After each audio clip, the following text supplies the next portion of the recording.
我哋而家講返我哋港人嘅醫療支援嘅系統咧，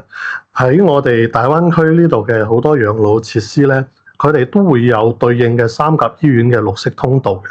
就比如話，好似我哋信輝康陽咁樣嘅話咧，同我哋嘅人民醫院啦，同埋中山市中醫院啦，包括陳星海醫院都會有我哋嘅一個比較順暢嘅溝通交流渠道。一啲住戶咧，提前知道佢哋嘅身體情況嘅前提下，我哋會幫佢預約好合適嘅醫生，將佢哋嘅個人信息係合法咁樣交流俾我哋呢位醫生之後，幫佢預約好時間直接去，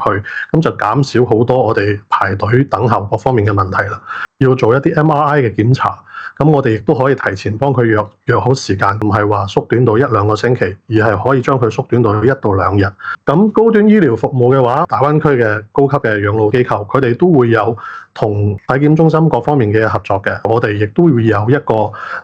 專門嘅一個體檢中心，我哋會將 CT 啊、X 光啊一啲比較常見嘅一啲體檢設施，我哋都會係安置喺嗰個位置。